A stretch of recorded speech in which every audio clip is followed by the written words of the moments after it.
I'm John. And I'm John. And this is... The grand finale! Sorry. Ladies and gentlemen, there can only be one queen.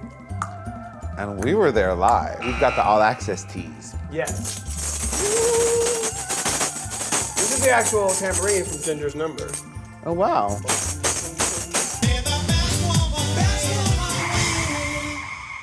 We have a top 5 to talk about, but there's a lot to talk about because it's the freaking end of the season. There's subtitles for that. All of the Drag Race queens were there. There were so many. Yes, your Gia Guns. Your Honey Mahogany, Alaska Thunderfuck, Sharon Needles, Sharon Needles is Raja. Tyra Sanchez, Raja, Mariah Paris Balenciaga. Milk with showing a lot of leg. Michelle and Ross and Carson are up in a box like the old men from the Muppets. The queens take the stage and there are balls. Some low-hanging, some kind of higher balls. It had a little bit of a Christmas in July theme, or Christmas Right. in June theme. Well, Drag Race is like gay Christmas. Let's get to our top 5 moments of the grand finale. Oh, but first, we're gonna talk about like, the queens all come out and walk the runway, just who you liked, before we get into the top 5. Sure. Miss Fame looked amazing. She was giving you Linda Evangelista in the Too Funky video by George Michael, or an homage to that. Very Terry. Yeah. My favorite look, as it was shown on that runway in the beginning, was Candy Ho. Like, it looked like something that Jennifer Lopez wore to the... Actually, Jennifer Lopez did wear something in that silhouette, I think, once. It was so elegant and unho-ish. I just like them all. It touched your soul. Also, Tempest Bledsoe was like a saint.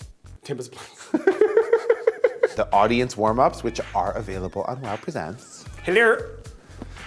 were kind of amazing. They're kind of hosted by Bianca Del Rio, who's like the best host ever of anything ever. Adore did a number, sang her ass off, sang the sunglasses off her head. And then Latrice performed her song, Wait. And then you also had Alyssa, Edwards, Shangela, and Laganja, Estranja, the House of Edwards, all do a big group number. And that is just like, boom, ba-dum, boom, boom, boom, boom, boom, boom. Watch all this shit on Wow Presents. It's good. It's like, it's really gay. It's good. It's a little gay, I'm gonna say. It's a little draggy. Speaking of queens, number 5, Miley Cyrus was in the motherfucking house. Nobody knew that Miley was showing up. She was dressed for the occasion, a little glitter, sparkle in her hair. She looked amazing, but Like, I was standing right, it was like this far. There's this moment in the show we see when like Rue's finished with the lip sync entrance and he's like, boom, you, baby.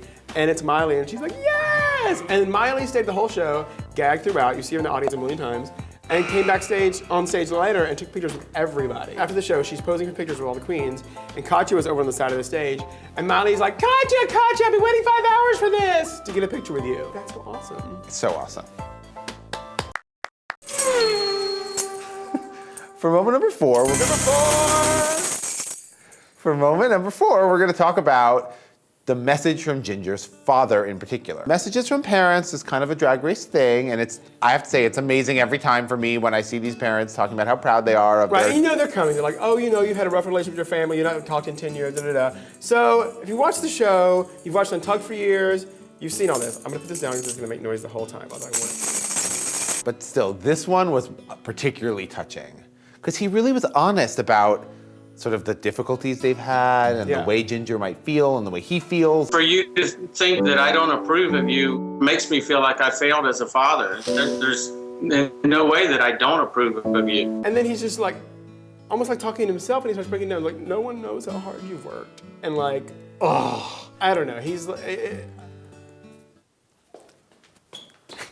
Honorable mention to Ginger's husband, because his hair is laid. This week we have a special number 3.5, and it's Pearl's performance. She did her song, which was called Sleepwalker, which is pretty funny. I missed the Pearl smash. You know, like where was this? I wanted her to lead me to heaven or wherever she's pointing to when she does that. I mean, come on. And then there was this too. Okay, number 3, Violet Chachki and her burlesque stripperella number.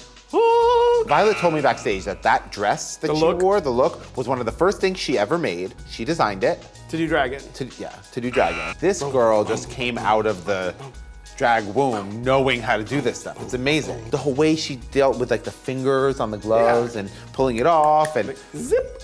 You know, he undid my corset and then she undid the corset. I mean, it was just...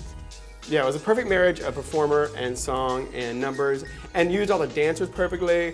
Bitch was good. And I liked that the song was called Too Many Daddies.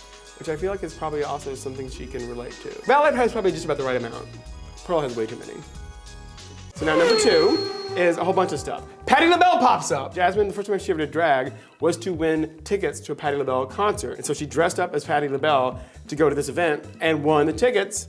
And then that really got her into doing drag. She knew this is my life calling. She's like, hello, I got a lot more tickets out there to get. Also, one of my favorite moments, Mrs. Kasha Davis. Actually, I just loved it. Mrs. Kasha Davis was so good. She's so good talking. She's so fun. I love her. And I'm wearing 2 of Violet's corsets right here. Jaden got a message from her mom, which is very sweet because we know they've been like estranged and like gay family issues. We need like the spin-off show of like drag queens and their mothers. Like All Stars where they have to pair up and do shit, but it's your drag queen and her real mom. I like this. It's like The Amazing Race. Miss Fame brought out a chicken. I don't think I could hold a chicken She didn't choke it.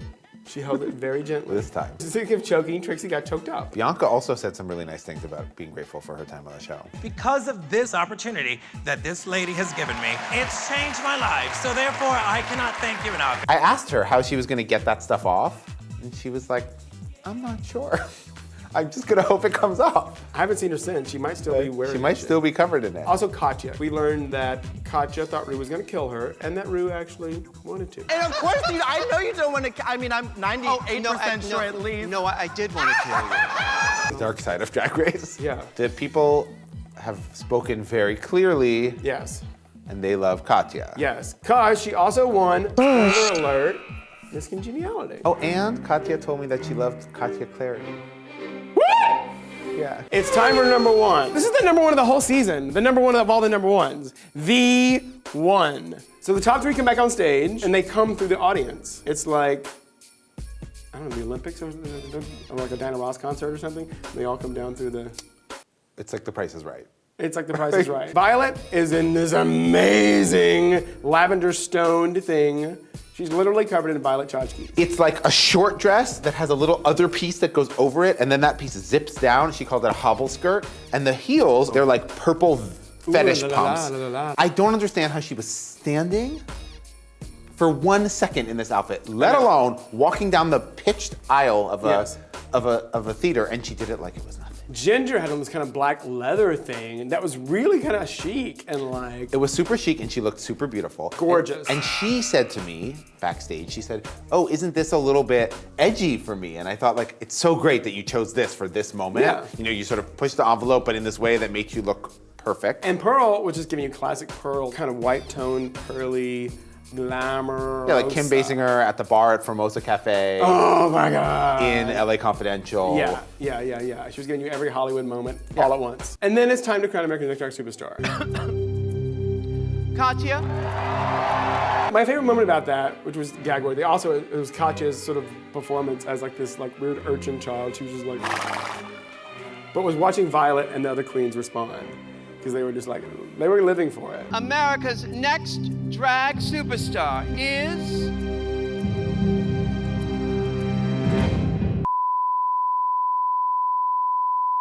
Violet Chachki.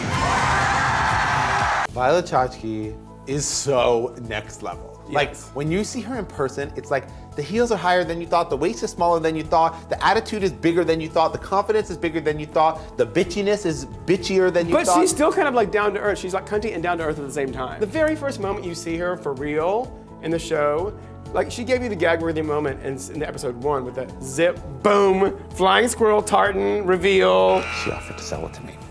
Shut up! She lives and breathes drag. She loves it to do what she does. And like, there's no other place to get the acknowledgement that you want. I mean, you can get it from every day, leaving your house and looking fabulous and feeling good about yourself.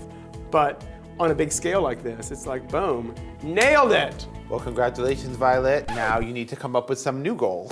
Yeah, exactly. You're 23 and you've reached your life goals. Oh? What was your favorite moment of the entire season? My favorite moment of the entire season? Yeah.